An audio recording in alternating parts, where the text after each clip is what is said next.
Ladies and gentlemen, up until this point, we've been contemplating, collecting information about some potential scenarios in terms of our redistricting. And I'd like to just start off again, as I often do, that redistricting means that some students will end up going to different schools. Having said that, we haven't had any proposals. Well, today, our process continues, and in just a moment, we will receive a presentation from Dr. Bedell and his staff, which will include proposal. So there will not be any questions back and forth from the public. And so having said that, I just, after the presentation, I will give some specifics about where we are and where we're going to be going and how we're going to get there from this point forward. So having said that, we're going to be moving on to our presentation. It's item 5.01, our superintendent's recommendations on phase 2 redistricting. Dr. Bedell. All right. Thank you, Mr. President.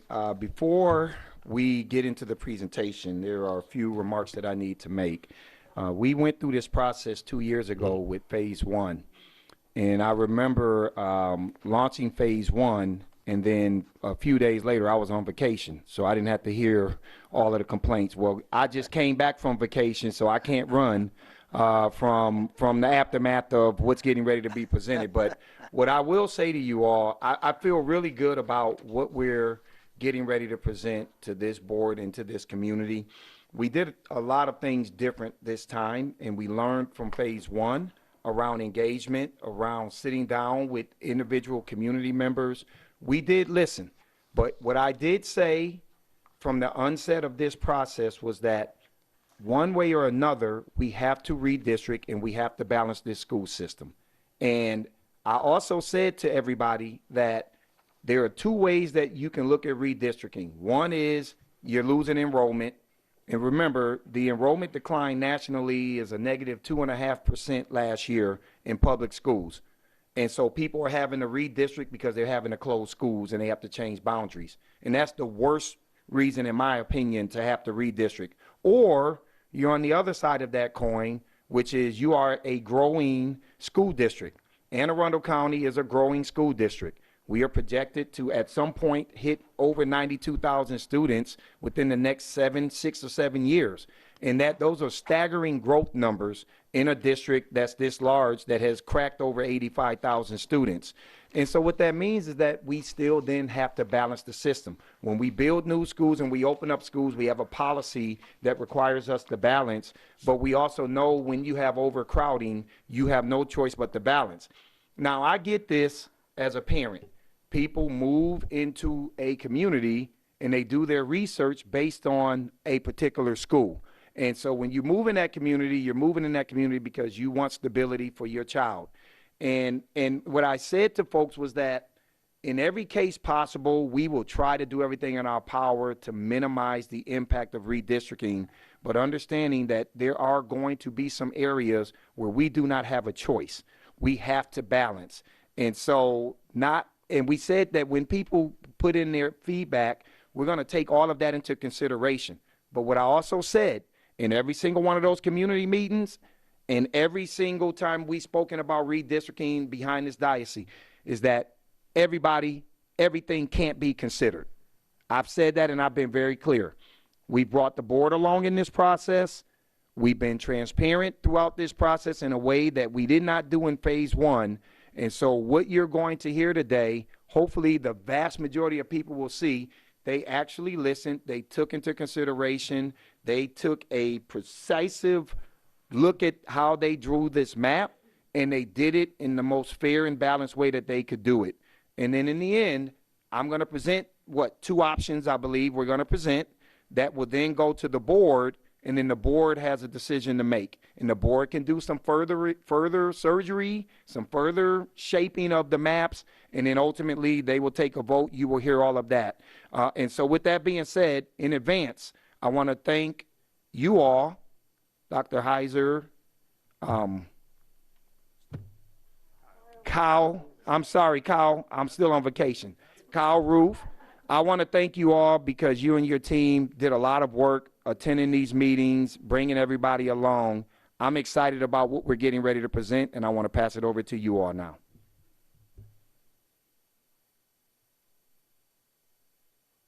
Great. Thank you, Dr. Bedell. I'm going to pull the presentation up and get started. Here we go. All set? Yep. President Silkworth, Vice President Dent, members of the board, and Dr. Bedell. I am Bill Heiser, AACPS Chief Operating Officer, and I'm joined by Kyle Roof, Executive Director of Facilities. and we are presenting the superintendent's recommendations for Phase 2 redistricting. During our presentation, as most presentations, we will be using several acronyms, and so I'll take a moment for you to review them at this time.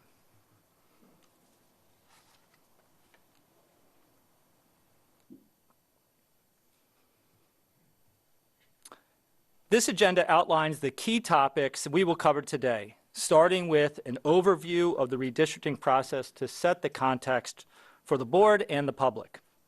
We'll then review the three initially proposed scenarios, highlighting their differences and potential impacts. Following that, we'll discuss community engagement efforts, to which there were many, to ensure stakeholder voices were heard. Then we'll present the superintendent's recommendations, which are based on data and feedback. And finally, we'll outline the next steps to move forward with the redistricting plan. This structure is designed to provide a comprehensive understanding and facilitate informed decision-making, just as it was in Phase 1.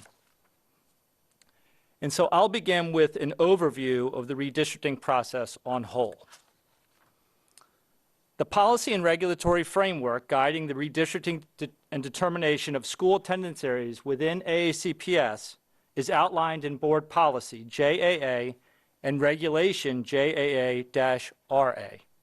The key objective is to ensure an equitable process that fairly assigns geographic school boundaries and supports balanced enrollments.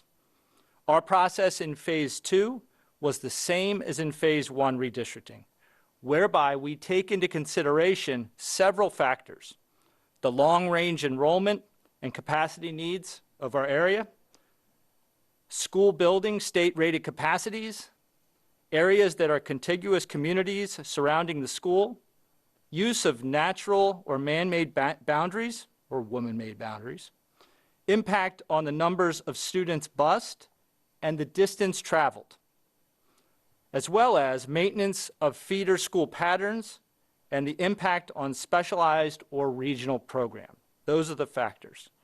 While each of these factors were considered, it's important to note that it may be impractical to reconcile each and every school attendance area adjustment with each and every factor. That's what makes this so challenging. Why do we redistrict? In general, the primary driving factors driving the need for redistricting are changes in enrollment and programs. We're a growing school district. We have new school openings, facility planning, and funding for additions, renovations, and replacements, school projects. Enrollment patterns show a significant number of available seats, over 14,000.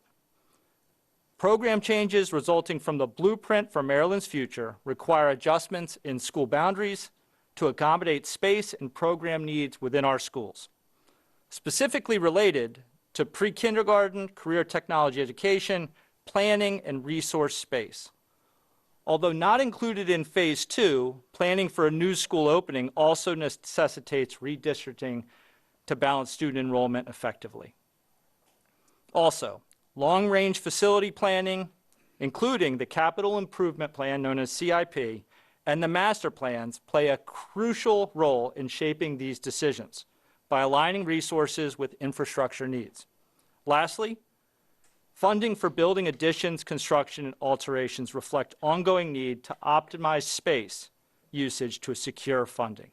Together, these are the elements that underscore the complexity and importance of redistricting in AACPS. Phase 2 of the redistricting process primarily covers the Annapolis, Arundel, Broadneck, Crofton, Severna Park, South River, and Southern clusters. In the scenarios presented, certain schools in the Meade cluster were also impacted. Out of 126 schools district-wide, 53 are located within the study area, serving as a significant portion of our school district's enrollment. For the 2024-25 school year, there are 43,339 students in this area, which is just over half of the total 85,029 students across the entire district. This Phase 2 redistricting study builds on the 2023 redistricting study with the primary goal of balancing enrollment and facility utilization in the central and southern parts of the county, particularly to address overcrowding. Additionally, the study also seeks to minimize student travel distances where possible and reduce disruptions to school assignments for students. For the calendar and the schedule, Phase 2 redistricting began in June of 2024 with the selection of the firm WXY as the consultant. From July 2024 to January 2025, which seemed like a long time, AACPS staff and the consultant developed 3 scenarios for public feedback. A web tool opened in February of 2025, allowing public comments until May 15th. That date was initially May 1st, and we extended that 2 weeks. This information was reviewed and to inform today's superintendent recommendation. And next, a board workshop will be held in August, followed by a board option selection and a public briefing in September. Hearings in October, and the final board vote in November. Implementation is planned for August of 2026. At this time, I'll turn it over to Mr. Roof to go through the scenarios that were developed by WXY Studio. So as previously mentioned, the study focuses on the county's central and southern clusters, including Annapolis, Arundel, Broadneck, Crofton, Severna Park, South River, and southern clusters. Our consultant, WXY, produced boundary scenarios using both its redistricting model and manual edits. All boundary changes developed by the consultant in the boundary scenarios were individually reviewed by the consultant and AACPS. The boundary scenarios included a set of shared goals. Improve utilizations as much as possible to fall within the 70 to 100% target utilization range. Reduce the number of schools that exceed 100% utilization or have less than 60% utilization as much as possible. Minimize the number of island assignments. This essentially means rezoning to make an individual school's attendance zone so that it's contiguous. Preserve feeder patterns as much as possible. Minimize distance traveled as much as possible and maximize the number of students in the walk zones. Account for new development in attendance areas. Preserve the current grade bands. So for example, in an elementary school, that would be pre-K through 5, middle 6 through 8, and high school 9 through 12.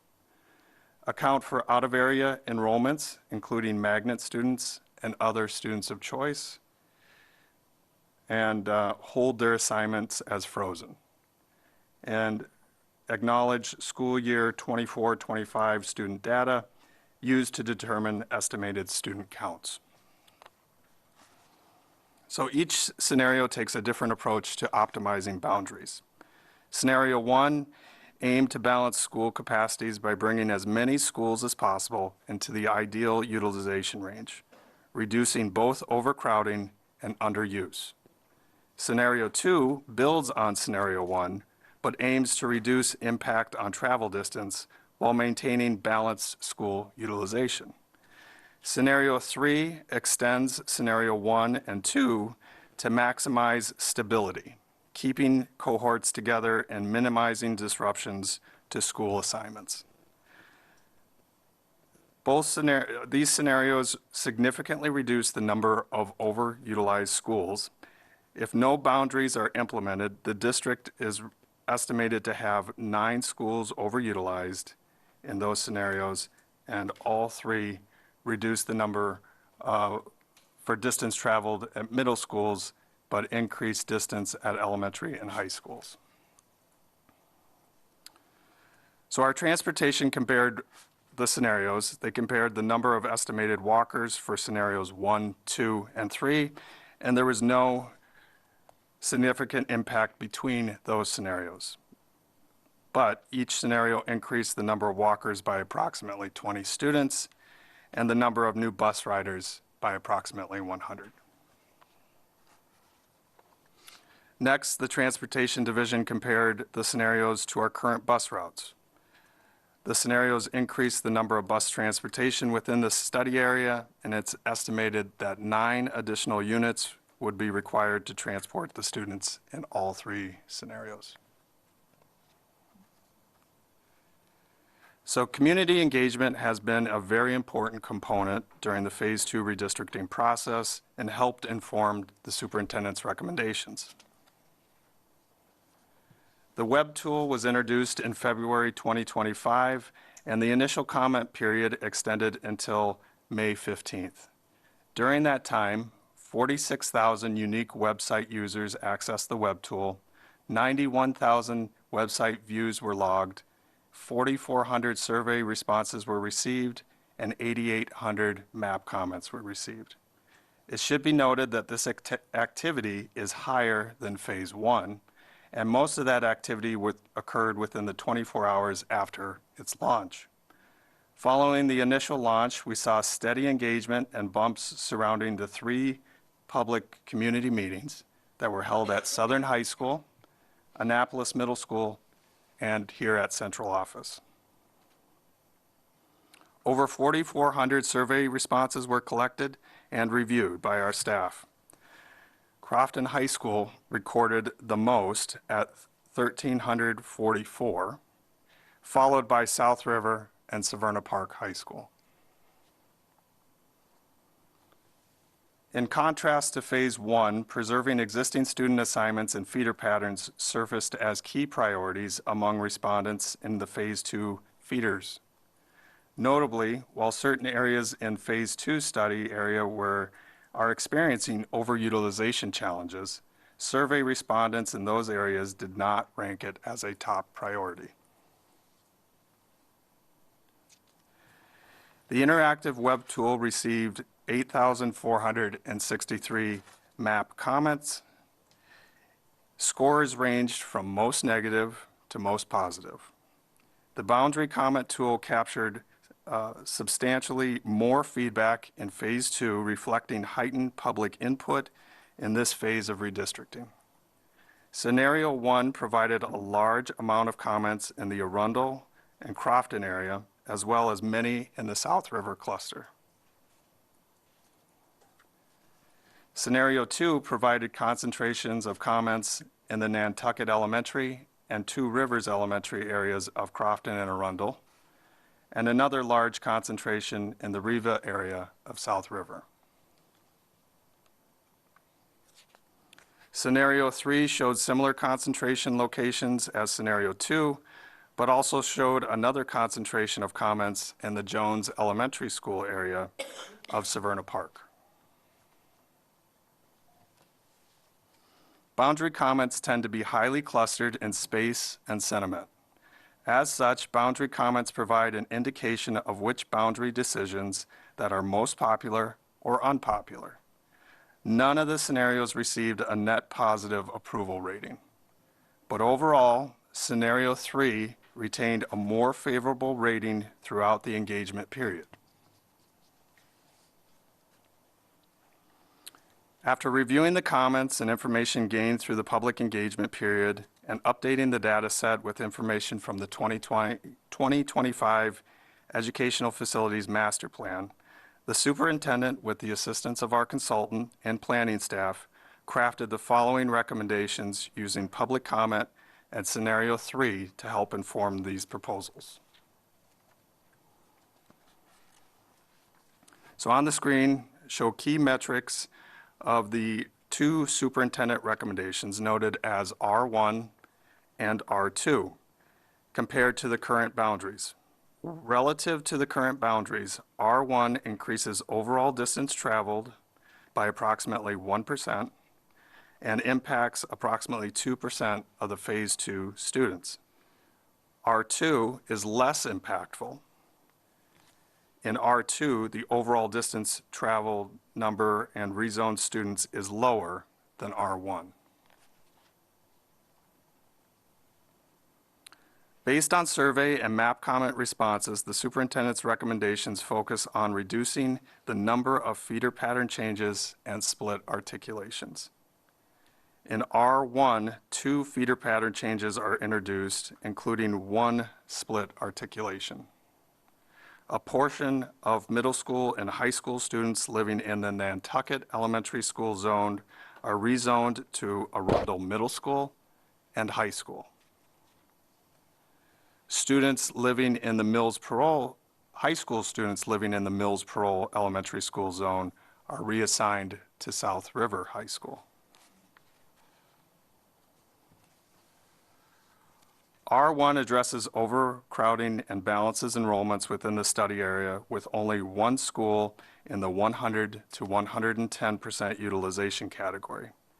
This overutilized school is Crofton High School. And recently, we submitted an SRC update, and we anticipate, once the approval is provided, that this will bring the school into the optimal utilization range. The SRC submission process for Crofton High School will be discussed in subsequent slides. In Superintendent Recommendation Number 2, only 1 split feeder pattern change is introduced, and it's a split articulation.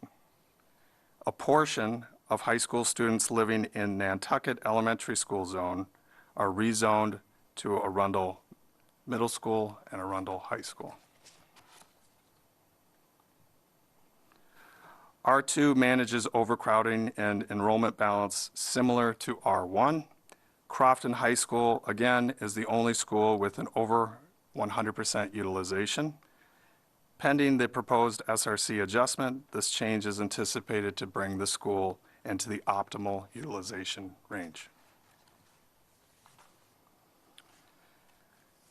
So the hatched area on the screen represents areas being redistricted from current boundaries in both of the superintendent's recommendations. So recommendations 1 and 2 propose identical elementary school boundary changes. In Area A, a significant adjustment is observed within the Arundel and Meade clusters. Due to ongoing residential development in this region of the county, a review of the boundaries for Two Rivers Elementary School and Piney Orchard was deemed necessary. Additionally, in response to increased residential growth near the Odenton Town Center, boundary modifications were implemented among Odenton, Manorview, and Seven Oak Elementary Schools.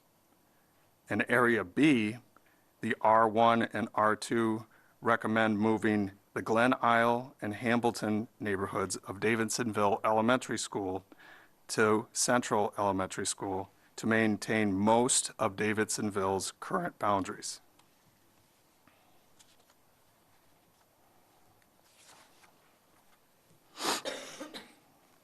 The heat map shows utilization categories based on realigning current students. The utilization to highlight include those in Area A. Two Rivers reduces its current utilization to 80% in anticipation of future residential growth. Piney Orchard Elementary is increased to 91%. Seven Oaks increases to 80%. Manorview Elementary School increases slightly to 74%, and Odenton decreases below 100% to 91%.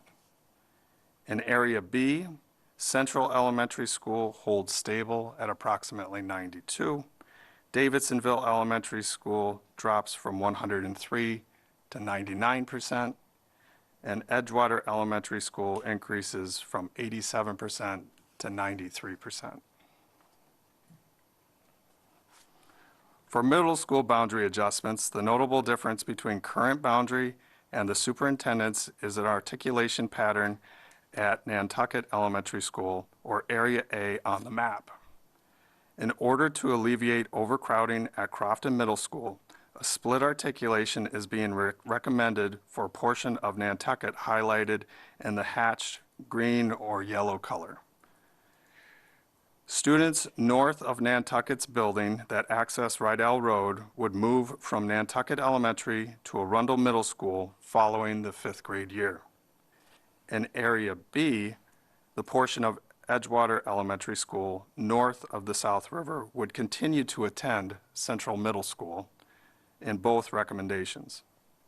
In Area C, Jones Elementary School would continue to attend Severna Park Middle School in both recommendations. Utilizations at the middle school worth noting include those in Area A on the screen. Arundel Middle School would increase utilization to 97%. Crofton Middle School would decrease utilization below 100% to 93%. In both areas B and C, Central Middle School and Severna Park Middle School utilization and boundaries would remain relatively unchanged. At the high school level, the R1 recommendation maintains the articulation patterns introduced at the middle school in areas A and C, but introduces a new articulation pattern in area B. At high school, students living in the Mills Parole Elementary School attendance area would matriculate from Annapolis Middle School to South River High School.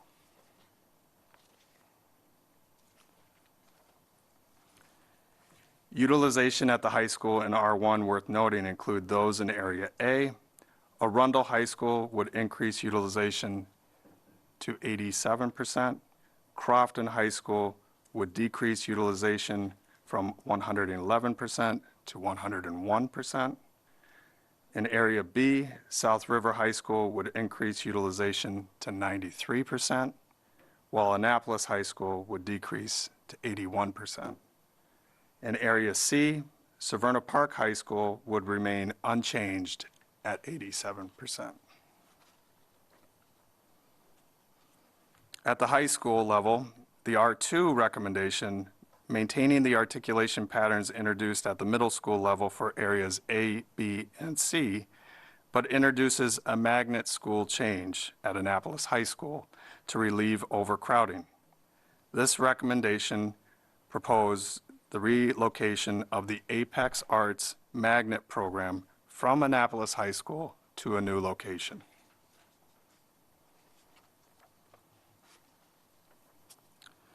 Utilization at the high school in R2 worth noting include those in Area A. Arundel High School would increase utilization to 87%. Crofton High School would decrease from 111 to 101.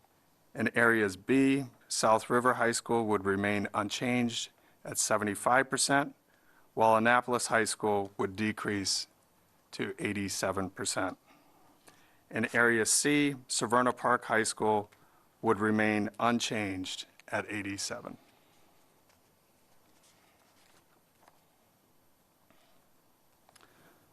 State-rated capacity, known as SRC, is governed by COMAR. SRC represents the maximum number of students a school can physically accommodate, as determined by the Interagency Committee on School Construction, known as the IAC. The IAC sets the capacity by carefully reviewing the school's floor plans and program documents to ensure accuracy. The calculation involves multiplying the number of teaching stations of each type. These are spaces designed to hold a full class for instructional purposes by the state-accepted number of students allowed per teaching station. This formula ensures that capacity assessments are standardized and based on physical space and instructional needs, helping to guide school planning and resource allocation effectively. The SRC is set by the IAC when a new construction, renovation, addition, or replacement project is completed and the facility is occupied. Additionally, the IAC can update the SRC if the educational space's uses changes. Recent changes to individual SRCs stem from updates in calculation methods as per COMAR, approved in October of 2023 and published in August of 2024. Other factors influencing SRC adjustment include initiatives from the Blueprint for Maryland's Future, the addition of pre-K classrooms, community school uses, special education classrooms, resource rooms, and career and technical education programming spaces. I'd like to take a deeper dive into the history of the SRC at Crofton High School. This timeline highlights SRC milestones that led to the current seat count. Starting in 2016, the Educational Specification Design established an SRC of 1696, which was maintained throughout the construction documents phase. A post-occupancy submission was made and accepted by the IAC in 2021 for 1743 seats. In October of 2023, the IAC voted to adjust how SRCs were calculated at the secondary level. This update specifically impacted the number of teaching stations in gymnasiums. In August of 2024, AACPS completed interior renovation work to accommodate increased student enrollment, and COMAR was updated to reflect the SRC calculation changes. Following the interior renovation work, a request to update the SRC was submitted to the IAC. This submission was approved in November of 2024 for 1722. Due to changes in the calculation, the SRC went down even though additional classrooms were added to the building. In July of 2025, an update to the SRC was submitted to the IAC for approval. This update acknowledges additional programmatic changes within the building and is anticipated to increase the SRC by 54 seats. The current SRC for Crofton High School is 1722. The recently submitted update requests classrooms be added due to programmatic changes on the second and third floors. Specifically, 2 second-floor spaces, which was originally designated for autism and publication rooms, will now be used as classrooms, adding a total of 32.5 seats. Similarly, 2 third-floor spaces previously used for ESOL and book storage were consolidated and converted into a classroom, contributing to an additional 21.25 seats. The requested SRC update is anticipated to add an additional 53.75 seats and will bring the total SRC for Crofton High School to 1776.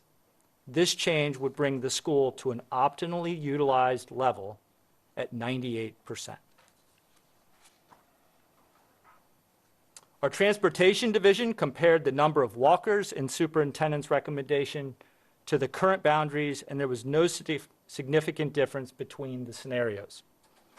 Then they compared the estimated bus riders from the superintendent's recommendation to our current number of bus riders, and there were about 250 more bus riders in R2, recommendation 2, and no changes in recommendation 1. Recommendation 2 increases the bus ridership as primary due to the movement of the APEX program from Annapolis High School. Next, our transportation division compared the superintendent's recommendation 2 to our current bus routes. Under this recommendation, there is an increased need for bus transportation within the study area, and it is estimated that 3 additional units would be required to transport students based on the Annapolis cluster change. Legacy students. Students who will be entering 12th grade in SY 2026 and 27 will have the option to remain at the high school to which they are currently assigned. Students electing to remain at their current high school will be required to enter a legacy student transfer portal, and transportation will not be provided for legacy students opting to remain at their current school. All other students will be required to attend the newly assigned school. This is consistent with Phase 1. Under Superintendent Recommendation 1, students currently enrolled in magnet program at our secondary schools will not be impacted and will continue to attend their assigned school. magnet school transportation will continue to be provided. Under recommendation 2, the magnet students enrolled in the APEX program at Annapolis High School only will be relocated to a new location to be determined by the superintendent. The Annapolis High School IB program is not impacted, and this program will remain at Annapolis High School regardless of boundary assignment changes. Magnet school transportation will continue to be provided under R2. Next step, key dates, and the process for the board. Starting tomorrow on July 24th, we will post the superintendent's recommendation on the AACPS website with the opportunity for the public to view the maps and also to provide the public an opportunity to comment. Online public comment will take place from July 24 until September 5th. On August 18th, as was mentioned earlier in this meeting, we will hold a redistricting workshop and to be able to answer questions, elaborate questions from the board. Once again, then on September 5th, the online comment period will close. Next, on September 17th, a board decision on which proposal or proposals to take forward to the public for public briefing and public hearing will take place.